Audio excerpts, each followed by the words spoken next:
भगवान भूत अधिपति भगवान शंकर का स्मरण कर कर, पंचाक्षर मंत्र का स्मरण कर कर अगर आप पूजन में बैठ रहे हैं, लक्ष्मी पूजन कर रहे हैं, तो ये पक्का है अगर हमसे कुछ त्रुटि हो भी गई तो भगवान भोलेनाथ उसको क्षमा कर।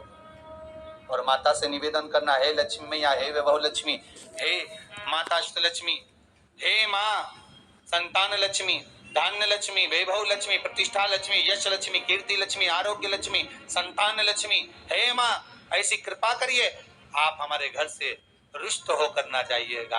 ये घर, ये परिवार, ये सब आप सब आप, ये किसी दूसरे का। माँ पूजन करते समय माता लक्ष्मी से जरूर कहें, माँ 4 साल हो गए, सकता है आप हमसे रुष्ट हो गई हो, पर आज क्षमा मांगकर अपने घर में आप प्रवेश करिए। माँ आइए हमारे घर, आप पधारिए। महाराज कितना सुंदर संवाद है। एक साहूकार की बेटी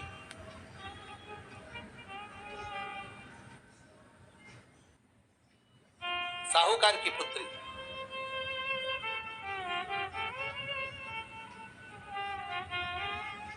पीपल के वृक्ष के नीचे, बेलपत्री के वृक्ष के नीचे, आंवले के वृक्ष के नीचे प्रत्येक अमावस्या को दीप लगाने जाती थी। उसका नियम था।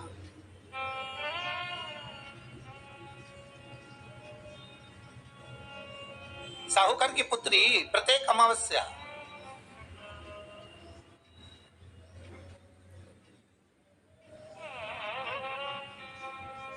3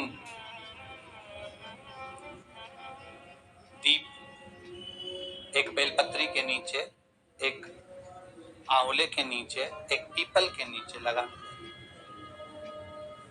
महाराज आज नारायण ने कृपा कर दी, और क्या कृपा करी कि आज सरस्वती, पार्वती और लक्ष्मी तीनों इन वृक्षों के नीचे जाकर विराजमान हो गए। पार्वती मैया तो पहले से ही बेलपत्री के नीचे है,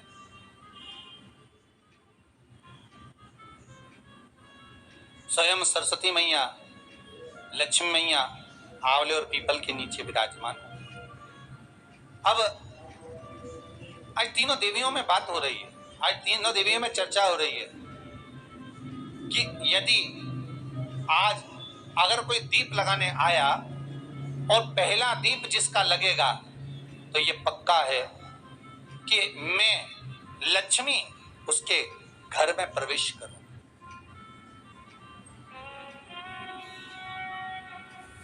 सरस्वती जी बोली, जो पहले बार दीप लगाने के लिए प्रथम में आएगा मैं उससे अपनी सहेली बना लूंगी, उसको अपनी मित्र बना लूंगी।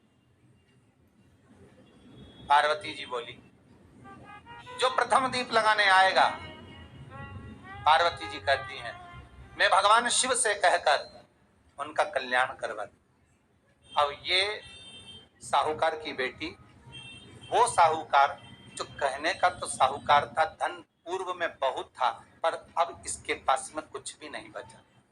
देखिए सुख दुख तो जीवन में चलता रहता है, आज सुख है कल दुख है, फिर दुख है फिर सुख है, ये जीवन में चलता रहता है। भगवान ने दिया, हो सकता है पूर्व में आपके पास में खूब धन होगा, वैभव होगा, सत्ता होगी, फैक्ट्रियां भी होंगी, दुकान भी होगा, धंधा भी होगा, पानी भी होगा, सब कुछ, सारी सत्ता आपके पास में होगी, पर समय की घड़ी किसने देखी है साहब? कौन देखा घड़ी, कौन देखा पर?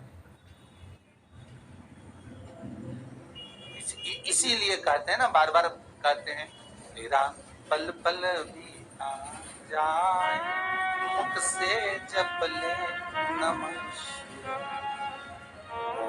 नमः।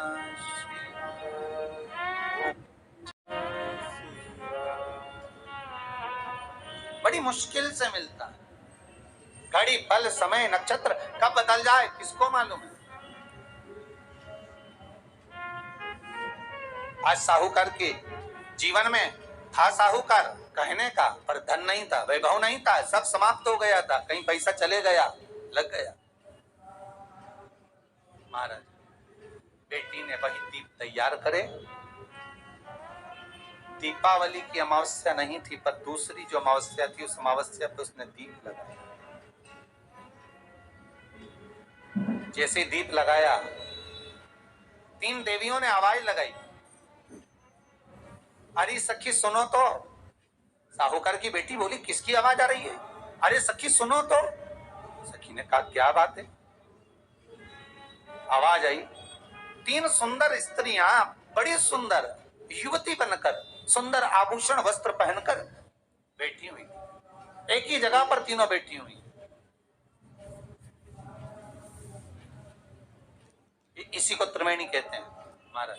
जो त्रिवेणी का जो वृक्ष होता है उसमें 3 त्रिवेणी का जो वृक्ष होता है उसमें दिए लगाने का बड़ा महत्व होता है, तो इसी को त्रिवेणी कहते हैं। तीनों बैठी हुई, अब तीनों बैठी, आवाज लगाया, हम आपको सहेली बनाना चाहते, सखी बनाना चाहते, आप हमारी सहेली बनेंगी। अब इस साहूकार की बेटी को लगा ये तो बहुत पैसे वाली दिख रही है, धनपति दिख रही है, और मैं तो गरीबड़ी, और ना जाने में अगर इनकी सखी बन गई तो फिर इनको क्या मुझे देना पड़ जाए, कोई भरोसा है। इसलिए शास्त्र कहता है कि मित्र भी बनाओ तो सोच समझ कर बनाओ, मित्र भी बनाओ तो सोच समझ कर बनाना। ज्यादा धनपति मित्र बन गया तो मन में आएगा कि जब ये घर आएगा तो इसको घर का भोजन तो कराना ही पड़ेगा, घी का भोजन तो कराना ही पड़ेगा। इसलिए मित्र भी बने तो ऐसा बने कि जो आपके सम्मुख में हो, उसको धन और वैभव से मतलब ना हो, उसको सत्ता से मतलब ना हो, आप उसको केवल आपसे मतलब, आपकी मित्रता से। साहूकार की बेटी ने कहा, मैं आपको कल बताती हूँ, मेरे पिताजी से पूछूंगी मैं आपको मित्र बनाऊं कि ना बनाऊं।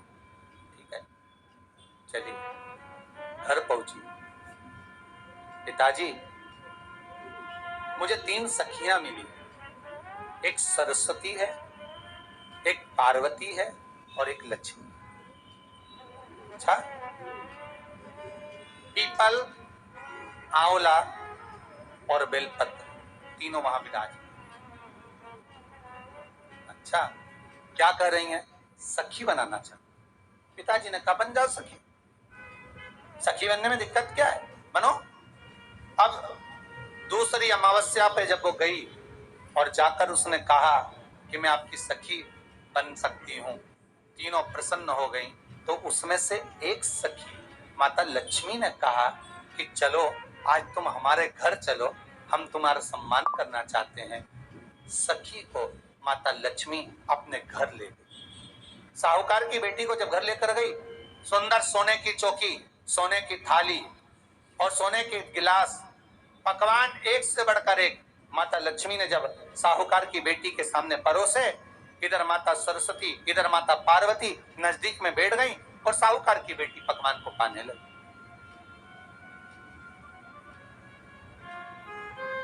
साहूकार की बेटी पकवानों को पा रही है, भोजन ग्रहण कर रही है।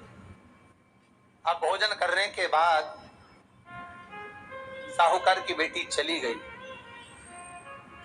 अब जाते से ही माता लक्ष्मी जी ने कहा, सुनो सखी, अगली जो अमावस्या आ रही है, आपको मालूम है वो कौन सी अमावस्या है? नहीं। कहा, दीपमालिका, दीपावली की अमावस्या, आपको मालूम है? ओहो, पर एक बात हम आपको कहें? लक्ष्मी जी बोली, एक बात हम आपको कहें? हाँ बोलिए। हम चाहते हैं इस अमावस्या को आप हमारे घर आई हो, अगली अमावस्या को हम आपके घर आना चाहते, क्या आप हमें बुलाएंगी? सखी ने कहा, साहूकार की बेटी बोली, अगर आपका मन है आने का तो आप आओ, मना नहीं है। साहूकार की बेटी हूं मैं। लक्ष्मी जी ने मन में सोचा, ठीक है, तैयारी करो। आज साहूकार की बेटी घर पहुंची तो पिताजी ने पूछा, बेटी आज बहुत देर हो गई तुझे आने में, कहाँ रह गई थी तू, कहाँ रह गई तू? बेटी कहती है, 3 सखियों के घर गई थी, आने में देरी हो गई, पर मेरी सहेली माता लक्ष्मी जी कह रही हैं कि अमावस्या के दिन मैं तुम्हारे घर में आऊंगी। तो पिताजी ने कहा, उसमें क्या दिक्कत है, तैयारी करो। तो पिताजी, घर में अपने खाने के लिए तो कुछ नहीं, तो माता लक्ष्मी को क्या खिलाएंगे? कई लोग कहते हैं कि दीपावली पे ना तो हमारे यहाँ घी है, ना हमारे यहाँ तेल है, ना हमारे यहाँ कपास है, ना हमारे यहाँ पर मिठाई बन रही है, ना हमारे यहाँ अच्छे वस्त्र हैं, हम क्या पहने माता लक्ष्मी को रिझाने के लिए? परशु महापुराण की कथा कहती है, अगर आपका भरोसा, आपका विश्वास, आपकी दृढ़ता परमात्मा के चरणों में लगी है तो परमात्मा लक्ष्मी पूजन की व्यवस्था भी वही कर देगा कि लक्ष्मी जी का सम्मान कैसे करना, आदर कैसे करना। घर में बच्चों का विवाह होता है, टेंशन आपको होता है, परमात्मा पे छोड़ दो, भगवान विवाह कराने वाला होगा, भगवान पाणिग्रहण संस्कार कराएगा, भगवान व्यवस्था करेगा, क्योंकि जन्म उसी ने दिया है तो मृत्यु भी वही देता है। जन्म उसी ने दिया है तो पाणिग्रहण संस्कार भी वही करा देता है। क्यों सोच? साहूकार ने कहा, बेटी तू इतनी जल्दी हिम्मत हार गई कि तेरे घर में कुछ नहीं है? गाय का गोबर ला, लीपन कर, घर को पोंछ, कचरा उठाकर बाहर फेंकिया। पिताजी घर में तो कचरा भी नहीं है कि जिसका प्रयोग करा जाए। कचरा उठाकर बाहर फेंकिया।